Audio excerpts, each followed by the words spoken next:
SER Podcast. ¡Oiga!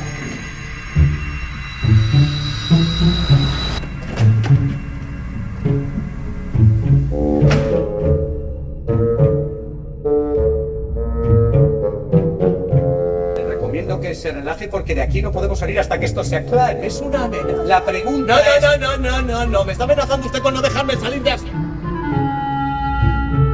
Usted se ha peleado con una señora por llevarse un traje. Ahora tenemos que establecer con detalle cómo fue ese momento.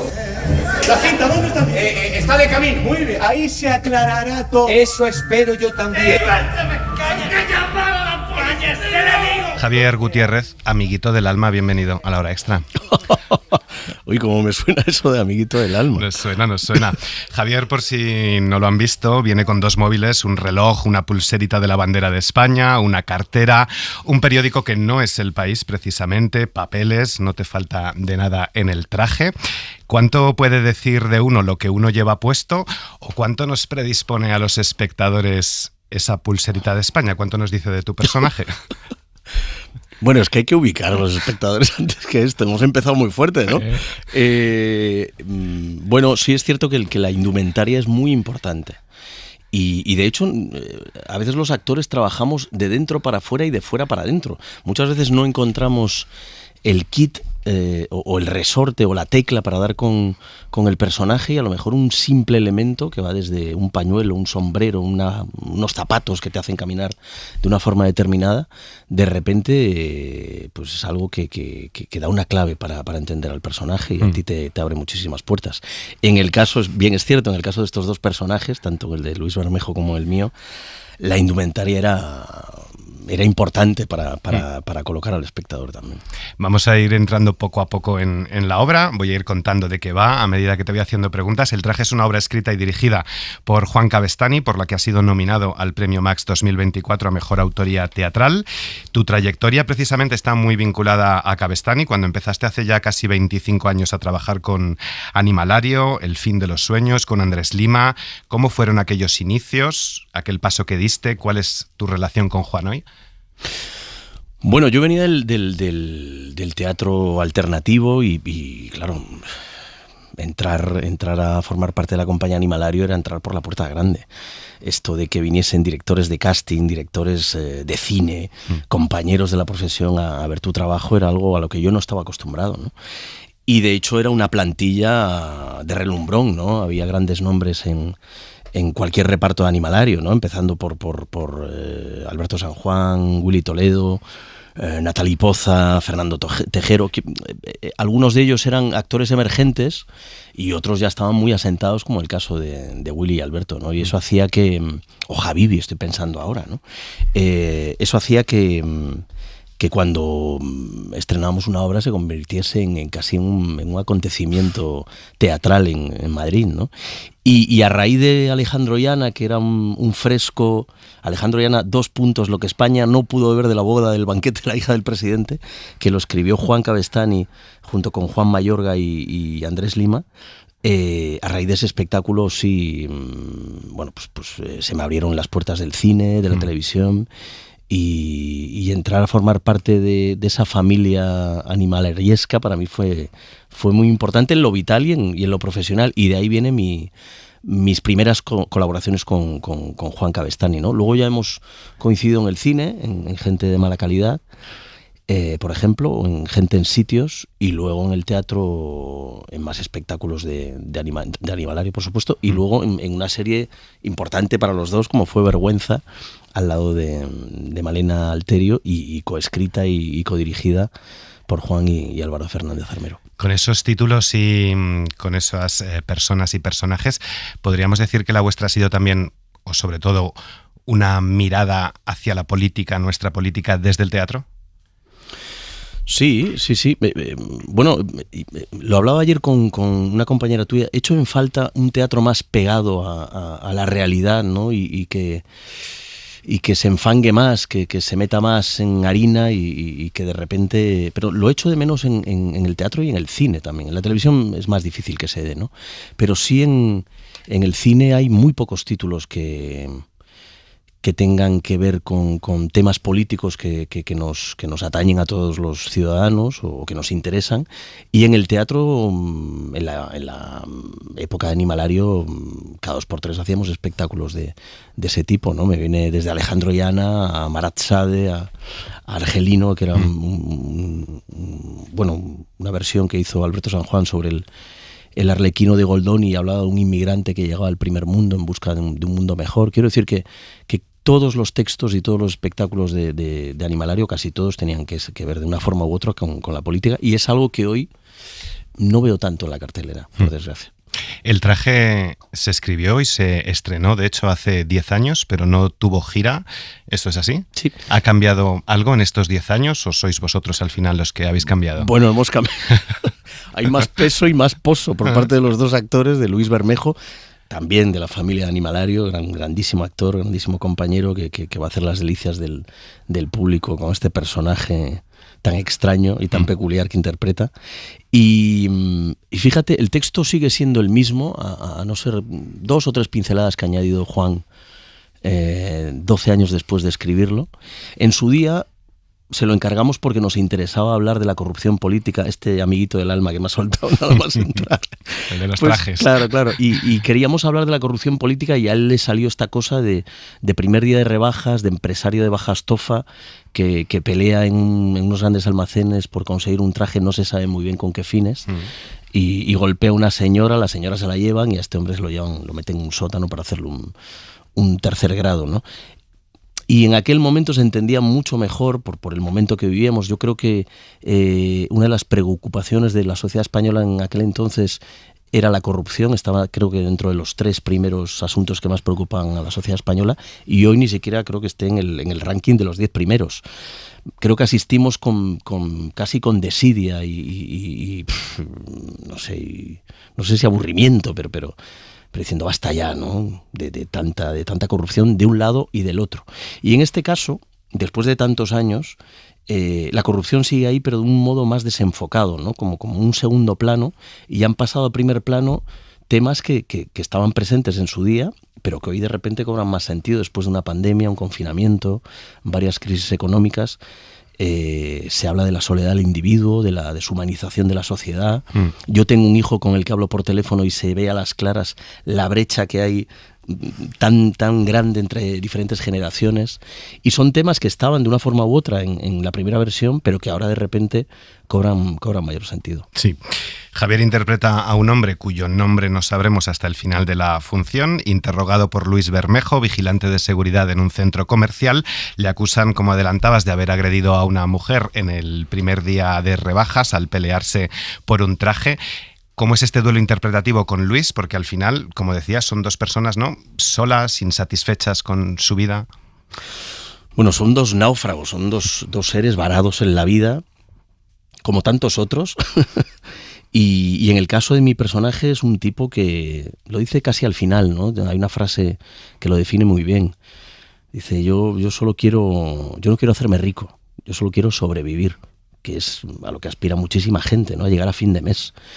Y este tipo, enfundado en esa Americana, con esa banderita de España, con ese periódico, con esa manera de caminar tan segura y esos ademanes tan toscos con el jefe de seguridad, de repente, nada que rasques, ves a un tío muy, muy desamparado, muy, muy necesitado de que le echen un cable, ¿no? Al igual que el personaje de Luis.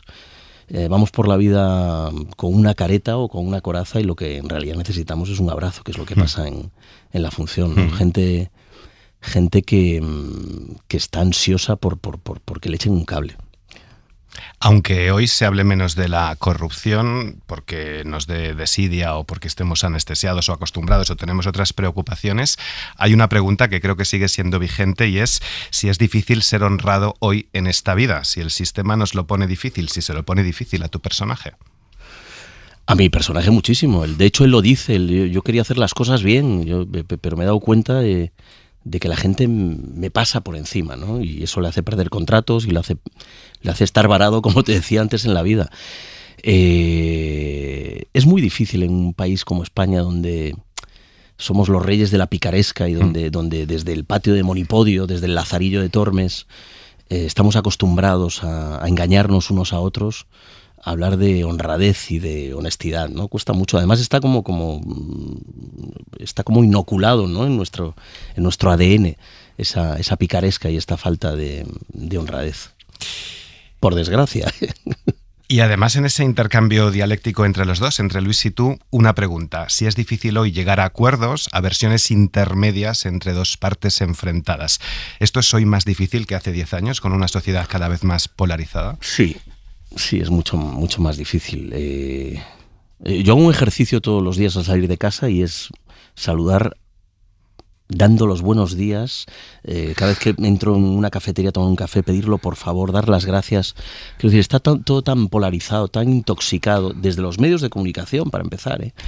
Es una cosa que es insoportable. El ruido que se genera por cualquier cosa nos contamina, evidentemente, como ciudadanos, y creo que es algo que no sé hasta dónde va a llegar, pero en algún momento tendrá que explotar, ¿no? Y creo que tenemos todos, desde nuestro ranchito, desde nuestra trinchera, una enorme responsabilidad a la hora de atenuar ese ruido, ¿no? Y esa toxicidad permanente. No sé si te ha pasado alguna vez, pero si te pasase esto de verte de repente en unos grandes almacenes que se abren las puertas, primer día de rebajas, avalancha, que las hemos visto hace años por lo menos, ¿no? A las puertas del Corte Inglés, por ejemplo, el ¿no? Black Friday ahora, ¿no? También. O el Black Friday, efectivamente. O un nuevo Primark, que hemos visto colas que dan vueltas a edificios. Sí, sería fácil para Javier Gutiérrez seguir sonriendo y dando los buenos días en una situación así. Bueno, yo he de decirte una cosa. Yo es que no odio las multitudes. Yo he dejado de ir hace años a conciertos, por ejemplo, precisamente por eso, porque me angustio, me agobio, no puedo soportarlo. Entonces no me verás nunca en unas grandes rebajas, unos primeros días de rebajas, que ya no existen, ¿no? Pero no solía hacerlo. Tu personaje, el de la pulserita de España, dice: cuando hay una pelea y uno es un hombre y el otro una mujer, siempre se da por supuesto que el hombre es el que pega y la mujer es la que recibe, o sea, la víctima, ¿verdad? Que puede haber sido al contrario, es que no le cabe a nadie en la cabeza. ¿Esto es así? Bueno, es el discurso de este tipo. Claro, es que es un discurso muy reconocible, ¿no? Por una parte de la sociedad española, ¿no? Bueno, sigue habiendo violaciones en manada, sigue habiendo agresiones por parte de gente muy joven, que a mí es lo que me llama la atención, porque cuando hablamos de violencia de género y hablamos de personas ya septuagenarias o nonagenarias, pues puedes llegar a entenderlo, ¿no? Pero creo que hay un problema educacional en el que no se nos puede perder de vista que es gente joven la que agrede también y la que sigue teniendo ciertos toques de machismo, de micromachismo, que hay que ir poco a poco haciendo desaparecer. Lo vemos sobre todo además en las nuevas generaciones. Comentabas antes lo de la brecha generacional. En la obra, en El traje, mantienes una conversación por teléfono con tu mujer y con tu hijo, y te quería preguntar eso: ¿qué es lo que están viendo nuestros hijos en TikTok? ¿Cuánto les influyen las redes sociales? ¿Qué le pasa a tu hijo en la obra? Y si te preocupa precisamente que los influencers estén ocupando lo que antes había otro tipo de iconos, ¿no? Más culturales para las generaciones anteriores, y están siendo sustituidos por esta gente de las redes sociales con muchos likes pero poco pozo. Bueno, mira, ya que hablamos de anestesiarnos con la corrupción, también de alguna forma nos hemos anestesiado con las redes sociales, ¿no? Esto a mí no me entra en la cabeza que yo esté comiendo con alguien y se esté haciendo fotografías permanentemente al plato. Joder, disfrutemos del momento, ¿no? Vivamos el momento. Y pasa mucho también ahora mismo en estrenos, en galas, donde suelen estar trufadas de personajes o personas a las que yo ni siquiera conozco o reconozco, o tampoco van a hacer un gran bien de repente a unos premios, pongamos, no sé, desde unos premios de música a unos premios de cine, ¿no? No lo sé, me parece que en ese sentido estamos un poco perdidos, ¿no? Y tiene que prevalecer mucho más la calidad y el talento que no los likes o personas que no aportan gran cosa, la verdad. Pero también habrá padres que les parecerá un escándalo esto de hacerse un piercing o una bola en la cabeza. Bueno, en el caso de mi personaje, vamos a hacer un spoiler, mi hijo se pone una bola en la cabeza que es algo que a mí se me escapa. Quiero decir, yo tengo 2 hijos, si uno de ellos se pusiera una bola en la cabeza, también no sé si reaccionaría como el personaje de la obra, pero me quedaría en shock. Pero ya no solo una bola en la cabeza, es que a día de hoy hay muchos padres que entran en pánico si un hijo o una hija les plantea hacerse un tatuaje, ¿no? Bueno, en ese sentido yo creo que tenemos también que cambiar de carril y adecuarnos también a los nuevos tiempos. ¿Cómo es esa puesta en escena, para quien no haya visto nada, para que se la imagine un oyente de radio, con una puerta grande, una puerta pequeña, en una sala que podría recordarnos a Cifuentes en aquel supermercado? Bueno, es que claro, en la planta noble o en las plantas de arriba, estamos hablando de un centro comercial, es donde está la luz bonita, la música, las dependientas y los dependientes fantásticos atendiéndote, ¿no? Y donde uno se puede pasar horas y horas si tiene dinero en el bolsillo, aunque no lo tenga. Pero claro, debajo en las catacumbas está ese lugar que es una especie de lugar donde se cambian los vigilantes de seguridad, pero podría ser también es un lugar bastante inhóspito, ¿no? Donde pasan cosas muy raras con la luz, donde hay 2 puertas en la que una de ellas no se sabe muy bien a dónde va, y que yo creo que genera mucha inquietud y mucha tensión y mucha angustia en el espectador, y eso se transmite a través también de los personajes, de mi personaje en concreto, que no sabe muy bien cuándo va a salir de ese cuarto. Es verdad que es un diálogo muy tenso y lo transmite al espectador, que está durante unos 100 minutos ahí encerrado en esa sala también, pero es una obra con mucho humor y además que va creciéndose, ¿no? A medida que avanza. ¿Cómo funciona aquí el humor? Bueno, es marca de la casa. Cavestany, para quien haya visto algo de Cavestany, es un humor muy, muy surrealista, un humor muy negro, y por momentos la función comienza como una comedia, pero poco a poco se torna en un drama y por momentos tiene toques de thriller, ¿no? Y en ese sentido hace que los actores, poco menos que tengamos que ser virtuosos de la interpretación para pasar de un género a otro casi sin despeinarnos, porque es muy, muy complicado. Yo os aseguro que la hora larga que estamos Luis y yo en el escenario es un auténtico combate dialéctico, físico. El otro día vino José María Pou a vernos al Teatro de Antonio Banderas, al Soho, y dijo, oye, esto es un combate pero circense, porque es puro circo lo que hacéis, ¿no? Y me pareció muy bonito también. Y en ese sentido hay un texto muy trepidante, con un ritmo muy vertiginoso, donde el espectador disfruta mucho de ese virtuosismo, pero a la vez hay ciertas pausas también que merecen la atención del espectador y que poco a poco se va dando cuenta de los diferentes terrenos donde se van adentrando los personajes. Es una función, la estrenamos en el mes de septiembre en Avilés, que esto es muy curioso. Luis y yo queríamos hacer un espectáculo después de Los Santos Inocentes, que hicimos el año pasado, giramos por toda España, estuvimos aquí en Madrid, tuvo muchísimo éxito. De hecho, Luis se llevó el premio Thalía a Mejor Actor y el premio de la Unión de Actores, para que os hagáis una idea de que Luis es un grandísimo actor, para quien no lo conozca. Y teníamos en mente hacer un espectáculo porque nos entendemos muy bien, tanto dentro de escena como fuera de escena, y queríamos encargarle algo a Juan. Pero Antonio Ripoll, que es el programador del Teatro de Avilés, del Palacio Valdés, nos dijo, oye, ¿por qué no retomáis aquella función del traje de Juan Cavestany, que no está suficientemente explotada? Y yo os propongo que la estrenemos aquí en Avilés. Y después de eso, de esa propuesta que, bueno, poco a poco se fue cociendo en nuestras cabezas, llegó una propuesta de Juan Mayorga para cedernos el espacio de la Abadía y exhibir un espectáculo, con lo cual era imposible decir que no y volver otra vez a hacer el texto del traje. El thriller, la novela negra, es el género más consumido en literatura, también tiene muchísimos espectadores en el audiovisual, en cine y series. 2 preguntas. ¿Es más difícil hacer thriller en el teatro? Y tú, que has hecho tanto cine y tanta televisión, ¿qué te aporta el teatro? No es más difícil hacer thriller. Lo que pasa que sí es cierto que en el audiovisual estás mucho más apoyado. En el teatro es mucho más desnudo. Creo que se digiere mejor a través del audiovisual que no escénicamente. Me parece, igual estoy equivocado. ¿Y qué me aporta el teatro? Pues el teatro, yo soy un actor educado en el teatro que vino a Madrid con 18 años, decidió hacer teatro y que en mi hoja de ruta no estaba el pasear por la Gran Vía y ver mi nombre ni mi careto en un cartel, ¿no? Y mucho menos protagonizar una película. Entonces sigo reconociéndome aquel chico que vino con la maleta llena de sueños a Madrid, deseando ganarme la vida y llenar la nevera gracias al teatro, pero mira por dónde que ya talludito, con más de 30 años, empecé a hacer cine, empecé a hacer televisión y bueno, creo que me he hecho mi hueco, pero sigo sin olvidar el teatro. Para mí el teatro es como una gasolina que necesito y que no puedo dejar. Tiene algo adictivo, tiene algo de droga también, ¿no? El hecho de enfrentarte al público, de escuchar su respiración, de notar cómo se emocionan, cómo vibran, eso es algo que no te lo da un set de rodaje. La cámara puede ser muy amiga tuya, es cierto, y te puede dar grandes cosas, te puede leer el alma incluso, ¿no? Y una mirada cuenta más que 3 páginas de texto, seguramente, pero el teatro tiene algo particular, algo especial que para mí no lo tiene el cine ni la televisión. Uh-huh.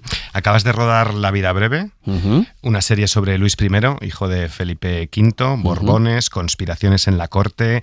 ¿Se podría hacer una serie sobre el emérito o eso solo lo puede hacer el teatro?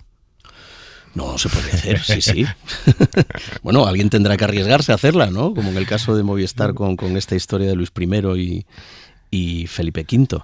Nosotros, de hecho, no con Animalario, pero sí un núcleo duro de Animalario, con Alberto San Juan en la dirección y en la escritura, hicimos El Rey, donde Luis Bermejo interpretaba al rey y pasamos por ahí diferentes actores, de Willy Toledo a Manolo Solo, Alberto San Juan, yo también, y creo que se hizo una versión del Rey que se puede ver en Filming, o sea que sí se puede hacer algo en cine acerca del emérito, ya se ha hecho, de hecho. José María García, un Borbón, qué grandes personajes de España le quedan a Javier Gutiérrez por interpretar. Uy, muchísimos. Grandes y no tan grandes, o sea que sí. Bueno, de hecho hay una propuesta que me apetece mucho, no diremos, pero se está larvando, se está cociendo y a mí me hace mucha gracia, me hace mucha ilusión el poder tener tanta documentación y poder trabajar e inspirarse por ejemplo, en personajes que tienen mucho de real, aunque haya también mucho ficcionado, ¿no? Yo disfruto mucho rodando y encima de un escenario, pero disfruto también mucho el proceso creativo, el proceso de ensayos, dialogando con el director, con el resto de compañeros, imaginándome una escena, como lo que te decía antes, ¿no? Descubriendo pequeños detalles para dotar al personaje de mayor verosimilitud y disfrutarlo mucho más y que disfrute el público con él. Pues vamos a disfrutar con el traje, con Luis Bermejo y contigo. Ya saben los espectadores que si se encuentran a Javier Gutiérrez por la calle le pueden saludar porque siempre les va a responder con una sonrisa. Bueno, hay días, cuidado, hay días y días. No, pero fíjate, es que es de bien nacido ser agradecido, que diría mi madre, ¿no? Y yo, esto de ir por la calle y que te paren y hay gente que ni siquiera te dice nada, sonríe y esa sonrisa es oro puro. Yo agradezco mucho cuando la gente... Ahora es cierto que con los móviles hay un efecto invasivo muchas veces, incluso comiendo, que a veces, pues es poco apetecible, pero el hecho de que te paren, te feliciten, te saluden y veas un brillo en el ojo de la persona que se cruza contigo porque le ha gustado un trabajo, lo has emocionado, lo has hecho reír, lo has divertido durante un rato, eso a mí me parece lo mejor que nos puede ocurrir. Te iba a despedir con una frase que me has adelantado antes. Antes uno luchaba por mejorar, ahora hay que luchar solo por estar vivo. Javier Gutiérrez, tengo otra frase, levantarse es la verdadera grandeza del hombre. Muchas gracias por haber estado en La Hora Extra. A vosotros, gracias. Gracias.